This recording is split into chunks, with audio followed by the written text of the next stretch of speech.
So deadlock. So deadlock is nothing but it's as we said that when two processors are allocated with the same resources or the two processors are requesting the resources, okay, and at that positions we are going to say it is a deadlock. Means for example, for P1 is a processor and P2 is a processor. So P1 is already allocated with the R1 resource and P2 is allocated with the R2 resource. Again, this P1 is requesting for R2 and P2 is requesting the R1. So at this situation, what happens? This creates a deadlock. Okay, so until this P2 is going to be released, the R2, the P1 cannot be accessed, and until P1 is going to be released, R1, the P2 cannot be accessed. And the best example which have been given is the two friends A and B are there, they are calling at a same time. So there will be engaged, where the call is engaged. So at that situation also it becomes a deadlock, we are going to say. And meanwhile, we can also say that when two persons are traveling on the road, okay, so at that situations they are facing to each other, this person have to move here and this person have to move here. So at this position also we can say it is a deadlock. So in order to that, there are some necessary conditions which are we are arising with the deadlock. The necessary conditions which are arising the deadlock. What are the necessary? Means there are four conditions which occur simultaneously because for arising the deadlock, they are known as a mutual exclusion, hold and wait, no preemption, and circular wait. So in mutual exclusion, what happened? Mutual exclusion means no sharing at all. Okay, at same time, the two processes are going to be existed and the two processes are going to be utilizing the resources. So in this case, we can say that the what happened, the mutual exclusion is existed. And when we go for hold and wait, what happens here, the name itself, it is going to be suggested that the process is going to hold some of the resource and it is waiting for another resource to be accessed. So at this we are going to say it is in a hold and wait. uh, at this case also we are the deadlock is going to be arised, and at this case also the deadlock is going to be arised, and no preemption at all. So here, and we all know that in your first unit have been repeated that the preemptions is nothing but based on the priorities. Now P1 is going to be currently running process, but then P4 has been entered, so this has a highest priority than the P1, so P1 will be executed. Okay, that priority, that preemption does not arise. So what happened? We have to still wait the completion of P1, P2, P3 at all. So the P1 has to access those resources, or the P4 has to execute at that time. So there also, what happened? The deadlock may arise. So at the no preemption condition also, we are having the deadlock. Means if we choose the priority based one, what happens if P4 is a priority based one, which is has the highest priority, though, then this will be completing its execution, or it going to utilize the resources it will. So that will not be that will be possible when we are going to accept the preemption. Okay, here we are saying it is a not preemption. And the last one is the circular weight. So the circular weight, I have given the best example here. This is the circular weight. So uh, due to this also the deadlock is going to exist. So all these four conditions are necessary which are meant for arising the deadlock. So when we are having the mutual exclusion, the deadlock is going to be arised. In the hold and wait conditions, we are going to arise the deadlock, and in circular wait, we are going to having arising the deadlock, and the no preemption, for that also we are addressing the deadlock. So what we have to do, so to overcome all these four conditions, for what we have to do means we doesn't need a deadlock, right? So we doesn't need any engagement. We are going to have a, I mean, for example, I'm going to take a class, I don't want any disturbance from you, so that I can have a clear, right? So meanwhile, in when we are going to have the process, and when the process are going to access the resources for utilizations, everything, at that case also there should not be any deadlock. Now I can give a best example. Actually I have to take the class in the, I mean, actual time, but I'm taking right now. So means have been, I mean, my system has been deadlocked due to some process. Everything has been used more. So here there are some various techniques for prevention. What are the prevention techniques we are saying? The prevention techniques means these are the arising conditions. As we said that, one second. As we said that these are all the conditions, these are all the conditions which are going to be existing for arising the deadlock. So this, So to overcome the deadlock, we don't want the deadlock, means we have to prevent the deadlock. So to prevent the deadlock, these are the four conditions. So for this, what we have to do, means for mutual exclusion condition, what we have to do. Here we have to share the resources. Whatever the resources are there, we have to share each processor. For example, R1 is there, R1 is shared to P1, P2, P3, up to so on. So the conditions for the mutual exclusion is to share the resources. Okay, whereas for hold and wait. So in hold and wait, what will happening that, for example, I said for you, this P1 process is that it is already holding, already accessing with R1, but it's waiting for another resource. So like that, what we have to do first, we have to declare all the resources. What are the resources are there? We have to declare for the processor. Means like, for example, I have a printer, I have a scanner, I have the monitor, everything, what are the resources are there, I'm going to declare those resources for the process, so that any process cannot be wait for another resource, right? So that is to overcome from the old and wait condition. So in mutual exclusion conditions, we have to have the time sharings, okay, sharing of the data. In hold and wait, we have to declare all the resources for the process. And in no preemption conditions, here what we have to do means we have to, means we have to take the processor to the particular resource itself. We can say that forcible taking. Okay, and in some cases we can also allot some time for this. Means, for example, I'll be showing next slide itself. Okay, so we have to show, we have to maintain some time for this resource for running this processor. This resource having another time for processing another one. Like that, we have to do. And whereas in circular wait conditions, there must be no circular wait. So if this was there, what happens again? Deadlock is arrest. So all these are the four conditions which can overcome or which we can prevent the deadlock. Okay. So meanwhile, already this has been explained before, but again I'm going to repeat. There are some various methods to handle the deadlock. So rather than prevention, still there are some methods. What are the methods? Means first, deadlock ignorance. We have to ignore directly. We have to ignore the deadlock, and we have to prevent the deadlock. Okay, if in case any deadlock has been occurred, if in case any deadlock is occurred, we have to try to prevent the deadlock before it reaches completely to deadlock state. So that we can do. And deadlock avoidance is there. So better we have to avoid the deadlock. And deadlock detection and the recovery. We have to detect and we have to recover the data. So these are the four methods to handle the deadlock. So we'll go for one by one. So first is the deadlock ignorance. So the name is going to be suggested that we have to ignore the deadlock. So this is again have been repeated the example. This is the resource allocations, we can say that. So first of all, anybody will arise a question that if we ignore, can we ignore the deadlock? If we ignore, what will happen? Okay, so normally the operating systems like Windows, Linux, they'll ignore deadlock. And this deadlock, whatever it's going to be occur, it's very rarely. And whenever it occurs, what the operating system is based on, it will restart. And generally, when it is occurred, it will be hanged. Okay, when it is hanged, we have to restart. What I have did just before is this. I have been restarted my monitor. So normally this Windows or Linux, they are ignoring the deadlock by restarting. So why they are restarting means due to this deadlock, this operating system is going to be hanged. For that, we are going to ignore. So every time, I can't say that we are going to ignore the deadlock. Sometimes, in some cases, for example, if you take the printer is there. For printer, I can give only one process to be accessed. Okay, if I have a number of processes to be done or one number of papers at a time, there may be also struck. So some cases it will won't work this one. But here the thing is, overall the thing is that this deadlock, we can ignore the deadlock, and this operating systems like Windows and Linux are going to be support for them. When the deadlock occurs, they are going to be uh, stuck or hanged, we can say that. But by restarting, it's going to be uh, resolved. Means this is the best solution for the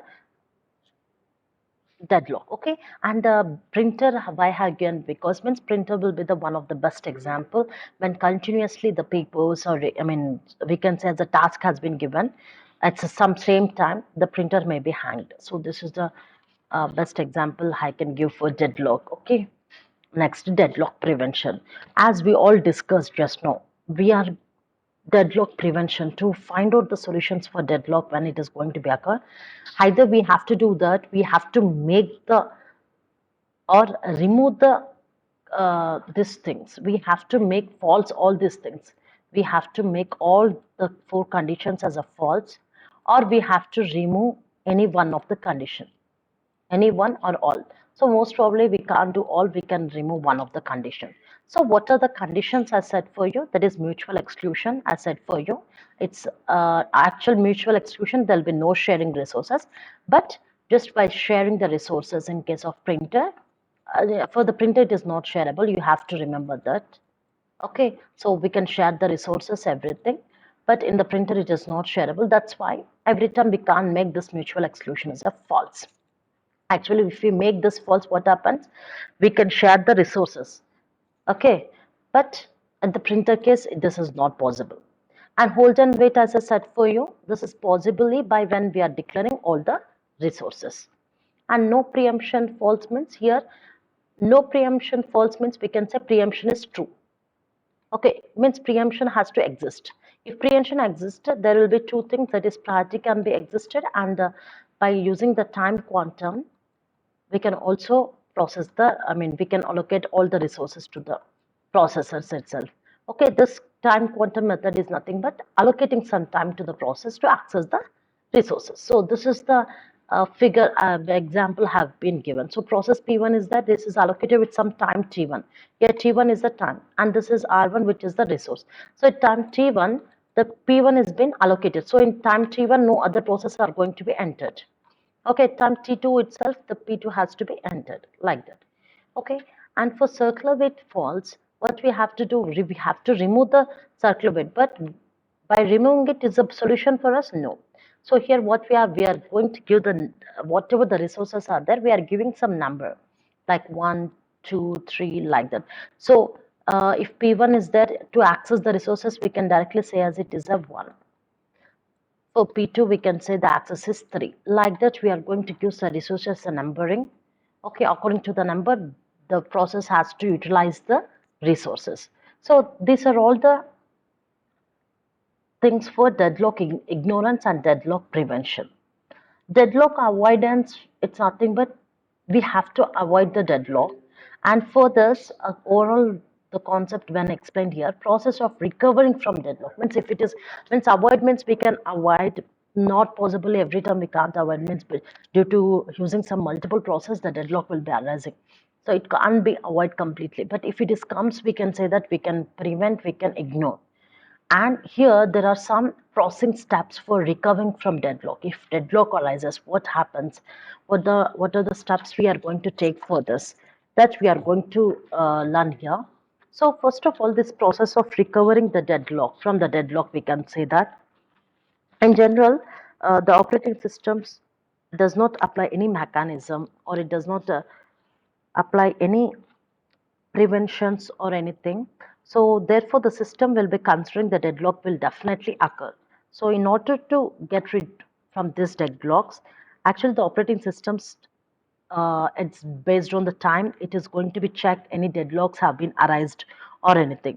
So if it is find anything, it's going to be recovered. So the recovering can be done from the prevention, ignorance, or it may be the avoidance, everything.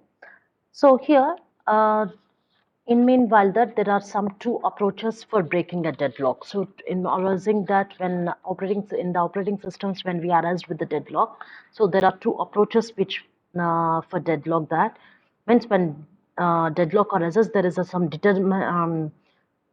detection algorithm existed. So in order to recover from that, there are two approaches. One is process termination, and the one is the process preemption. So here this process termination is nothing but here termination means we all know that it is going to be stopped, it is going to be eliminated, it's going to be about everything. So here we are eliminate the deadlock, we can simply kill or on or more process. So directly there are p1 p2 up to some p 50 process are going to be run. Okay, so here what we'll do, we are going to be kill, we are going to remove some process like P2. I'm going to remove some P4, P10, P35, like that. Okay, that can be done. So for removing this, again, there are two methods here. Abort all the deadlock process or abort one process at a time until deadlock is eliminated. Means here, aborting all the process will certainly break the deadlock. When we are saying all the deadlock process abort, right? So at this time, certainly compulsory the deadlock will be break. But what happens, this can be done with some great expenses. Okay, so the deadlock process may have been computed for a longer time, but the result will be partially discarded and there's a probability of recalculating them later. Okay, at a time we can't do that one. Whereas abort one process at a time until deadlock is eliminated means this can be done when the deadlock cycle means like this, P1, P2, P3 up to P50, I'm saying now. When this is going to be run from P1 to P2, P2 to P3, P2 to P4 up to P50. Okay, means this deadlock, one deadlock process at a time can be eliminated until deadlock cycle is eliminated from the system. This has to be eliminated. This completely, if it is going to be eliminated, we can eliminate the process. Okay, that is abort one process at a time until deadlock is eliminated. Next, process preemption. So it is not process, it is a resource preemption. So to eliminate deadlocks using resource preemption, first we have to preempt some resources. Okay, those resources from the process and give those resources to the other process. Means we have to, for example, P1 is allocated with R1, P2 is allocated with R2. What we have to do, we have to preempt this P1 to R2 and this R2 to this P2. Okay, to eliminate deadlocks, what we have to do, we have to use the resource preemption, means priority as I said for you, or time based we have to set, I said for you. So we preempt some resources from processor and give those resources to another process. So this can be done from selecting a victim or rollback or the starvations. So all these are the methods. Okay, so in the selecting victim, what we have to do means we have to first determine which resource or which process have been preempted. Okay, and we also order at a minimum cost. Okay, so first we have to select a victim. Here victim is a resource or a process. Which one it is there, we have to select that one. Okay, when rollback is there, rollback is nothing but we have to determine if we have been selected the victim, what we have to do. Okay, for that we are selecting the rollback, which means that we are restarting the system, we are restarting that process. Here what we have done in the selecting victim, have been selected the process or the resource which is going to be a deadlock. In the rollback, I'm going to restart the process. And in starvation, now what have to do in a system, some same process is always picked for a victim. For example, in this case we have picked P1, in this case we have picked P1, and this case also we have picked P1. So what happened, this P1 never get any task to be performed. Okay, this P1 never gets a task to be performed, it does not allocate any resources or it does not execute anything. So at this situation, this P1 can be said as a starvation, and this must be avoided also. So what is the best solution for this means? The picked victim has to be finite number of times. It has been utilized for finite number of times. It has to be reused we can say, number of times. Okay, so I'm once again repeating guys, the process of recovering from the deadlock means here we can say that this condition, that detection and the recovery. So in the detection means we have detected the deadlock has been erased. What are the recovery means? Recovering is nothing but we have to recover from that. So there are two approaches. One is process termination, and the one is a process preemption, resource preemption. So here in the process terminations, we have to eliminate the processor. So in that we are going to do two methods. One is all the process to be removed, eliminated, or one process have to remove until the deadlock is eliminated. We can do either this one or this one. Abort all the deadlock process or abort one process at a time until deadlock is eliminated. Otherwise, we are having resource preemption. Means here to eliminate the deadlocks, we can have the resource preemption or the process preemption. Okay, so for this, what we have to do, we are selecting a victim. In selecting the victim, we are choosing which process has been deadlock or which resource has been deadlocked. We are selecting a victim. After that, we are having the rollback where we are going to, means particular resource or a particular process has to be restarted. After that, we are going for the starvation. In the starvation, what happens if in all the cases only one particular process is going to be targeted, so that process can never get a chance for execution or resource allocations or anything. So at this case, we can say that it is waiting for starvation. See, waiting, eagerly waiting. Starvation is nothing but eagerly waiting, like a food carvings, we can say, or something, achievements, we can say. We are waiting for that. So like that, the particular process is waiting, it's starving itself. So in that case, what we have to do, we have to make whatever the targeted process is, that we have to use the number of time, finite number of times. So that is a process of recovering from the deadlock. And meanwhile, one second.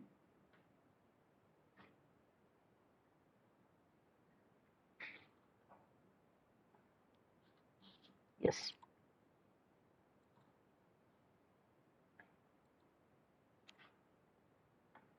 Next, last one is that before that, there is a deadlock avoidance. So we have been discussed that deadlock is ignored, deadlock is prevented. So deadlock avoidance is concerned with the starting, we can say that means a deadlock has been occurred. So normally, practically, we discussed about ignorance, prevention, everything, but it doesn't work. For this, what happens in this avoidance? There is an algorithm which has been designed as a banker's algorithm.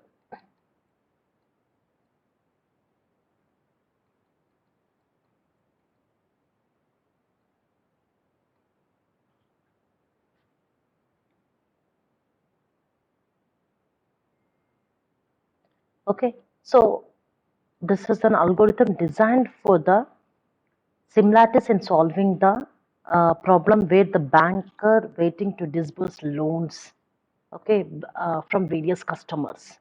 So that's why it's meant as a banker's algorithm. That doesn't need for you. So here we can say that deadlock can be avoided. Okay, before getting the deadlocks, we can avoid for that.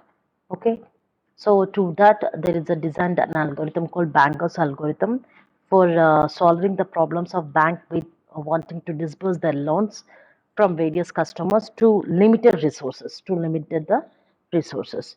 This is the concept behind the various methods to handle the deadlock. One is deadlock ignorance, deadlock prevention, deadlock avoidance, and deadlock detection and recovery. Okay, is it clear, guys? Yes, madam.